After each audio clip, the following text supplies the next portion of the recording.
Sektor pertanian memiliki andil dan tanggung jawab yang besar dalam penyediaan pangan yang cukup bagi penduduk. Tantangan sektor ini ke depan akan semakin berat karena tidak hanya dituntut mampu menyediakan bahan pangan yang cukup secara kuantitas, namun memenuhi persyaratan mutu dan kesehatan yang standarnya terus meningkat. Peningkatan standar mutu antara lain disebabkan oleh peningkatan daya beli masyarakat yang dibarengi dengan semakin tingginya tingkat pendidikan dan kesadaran akan kesehatan. Khusus untuk penggunaan pupuk, secara prinsip dilakukan karena kebutuhan hara. Tanaman tidak lagi mampu dipenuhi dari ketersediaan hara yang ada di alam. Hal ini dilakukan untuk menyuplai hara yang dibutuhkan tanaman selama pertumbuhannya, serta memperbaiki sifat fisik, kimia, dan biologi tanah, sehingga tanaman dapat tumbuh dan berproduksi dengan baik. Teknologi yang juga terus dikembangkan dan disempurnakan adalah pupuk hayati. Pupuk hayati telah sejak lama dikenal dan digunakan oleh petani di beberapa negara. Pupuk hayati pertama yang dikomersialkan adalah Rhizobia. Yang selanjutnya yaitu konsepsi pupuk hayati. Pupuk hayati merupakan istilah yang relatif baru dikenal di bidang pertanian. Meskipun substansinya yang dimaksud dalam pupuk hayati telah dikenal dan diterapkan sejak lama di bidang pertanian. Mikroorganisme dalam pupuk hayati yang digunakan dalam bentuk inokulan dapat mengandung hanya satu strain tertentu atau monostrain, tetapi dapat pula mengandung lebih atau multistrain. Menurut Eckert et al. Tahun 2001, isolasi Azospirillum spp dapat dilakukan dengan cara sebagai berikut. Akar tanaman tertentu dan tanah rhizosfer diambil dari lapangan di mana tanaman tersebut telah tumbuh lama di sana.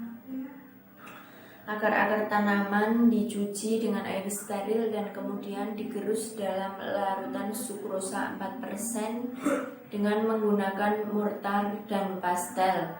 Wadah kecil yang mengandung 5 ml medium NFB kecil semi-solid bebas nitrogen diinokulasikan dengan larutan berseri dari gerusan akar atau suspensi tanah rhizosfer.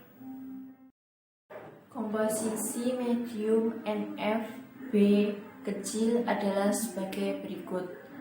Yang pertama, malat 5,0 gram, K2HPO4 0,5 gram, MgSO4 .7H20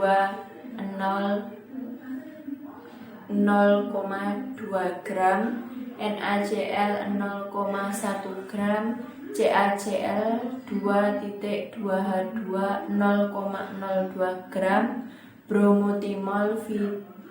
bromotimol blue 0,5% dalam KOH 0,2 m atau sekitar 2 mili. Larutan vitamin filter steril 1 mili, larutan hara mikrofilter steril 2 mili, 1,64% larutan FeEDTA 4 mili, KOH 4,5 gram, keasaman atau pH disesuaikan menjadi 6,5 dan 1,8 Gl-1 agar ditambahkan. Setelah diinkubasi 3-5 hari pada suhu 30 derajat Celcius, satu lab kultur ditransfer ke dalam medium semi-solid segar. Pemurnian lebih lanjut dilakukan pada NFB kecil yang diberi suplemen 50 mg ekstrak ragi per liter. dan medium DYGS setengah konsentrasi pada media agar kultur ini dipelihara pada medium DYGS setengah konsentrasi yang mengandung bahan-bahan kimia. Mekanisme kerja pupuk hayati. Petani menggunakan pupuk mikroba dengan harapan dapat meningkatkan hasil dan mutu tanaman pada tingkat biaya yang rendah melalui penghematan tenaga kerja dan pupuk kimia. Selanjutnya, penggunaan pupuk hayati dalam pertanian.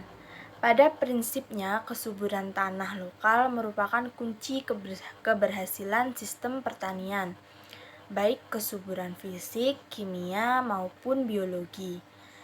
Bila kesuburan tanah telah baik, maka akan tercipta kondisi lingkungan sekitar tanaman yang baik pula. Hara makro dan mikro tersedia secara cukup, serta aktivitas jasa training dalam menjaga kesuburan tanah berlangsung dengan baik. Peran pupuk hayati dalam peningkatan produktivitas tanaman. Pupuk hayati memiliki peran penting dalam memperbaiki kesuburan tanah, dapat meningkatkan kesehatan tanah, memacu pertumbuhan tanaman, dan meningkatkan produksi tanaman. Selain itu, residu pupuk hayati pada tanah dan hasil tanaman aman bagi kesehatan manusia. Beberapa keunggulan umum penggunaan pupuk hayati dalam kegiatan budidaya tanaman adalah sebagai berikut. Yang pertama, menyuburkan tanah. Yang kedua, meningkatkan aktivitas mikroorganisme tanah. Dan selanjutnya yang ketiga, meningkatkan daya serap tanah terhadap air. Yang keempat, menyediakan hara mineral bagi tanaman. Yang kelima, meningkatkan kualitas dan kuantitas produksi pertanian. Yang keenam, meningkatkan daya tahan tanaman.